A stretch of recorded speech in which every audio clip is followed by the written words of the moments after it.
며칠 전에 온 환자가 참에 한 30분 동안 저하고 이야기를 했는데 제가 좀 답답한 기분이 들었던 환자가 있거든요. 앞으로 저렇게 가면 안 되는데 이런 케이스가 있어서 그런데 이 환자는 호르몬 양성 유방암이었어요. 애우는 상당히 여러 가지 유전자들이 참 좋았어요. 성장 속도도 그렇게 빠르진 않았고 다양한 유전자로 볼 때는 정말 애우가 좋아야 되는데 이분은 수술을 했어요. 그런데 호르몬 양성암이기 때문에 항호르몬제라든지 이런 부분들을 써야 될 건데 이런 부분들에 대해서 전부 하지 않겠다. 하지 않을 수는 있어요. 우리가 이제 유방암에 본인이 가지고 있는 암이 아주 애우가 좋은 암이라고 생각을 한단 말이에요. 그렇기 때문에 아무것도 안 하고 그냥 식이요법하고 그 다음에 누군가가 비법을 하나 가르쳐줘. 그래서 이 비법대로 하란다는 거예요. 그래서 제 생각은 이 환자는 잘만 가면은 정말 거의 완치를 할 수 있다고 생각되는 그런 환자거든요. 그런데 그 길이 있는데 그 길을 놔두고 누군가 비법을 가지고서 이걸 하겠다. 표준 치료를 전혀 안 하겠다. 그렇다고 해서 또 어떤 면역이라든지 이런 부분에 대해서도 그 비법이 안에 다 들어있다. 이런 말씀을 하셔서 왜 어려운 길을 가려고 하느냐. 우리가 통계 자료에 맞춰서 암이라고 하는 것은 어떻게 보면 앞으로 애우가 어떻게 될지 모르는 거기 때문에 통계 자료에 어떤 방법이 가장 좋았다. 이걸 따라가는 것이 가장 중요한 거다. 근데 비법이라고 하는 것은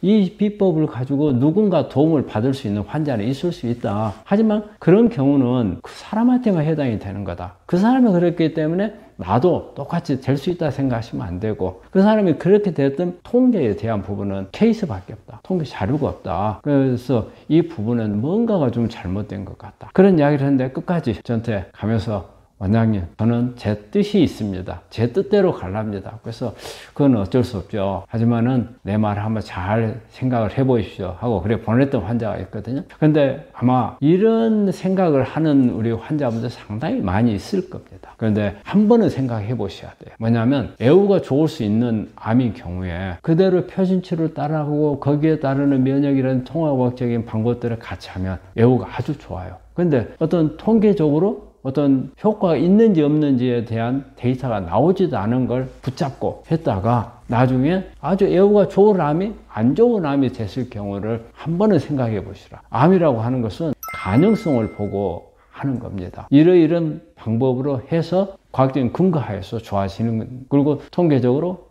몇 프로의 효과가 난다는 게 자료들이 나와 있거든요. 이걸 무시해서 안 되죠. 근데 그런 길을 벗어나려고 할 때는 한 번 정도는 제가 말씀드린 부분을 한번 생각해 볼 필요가 있다고 생각합니다.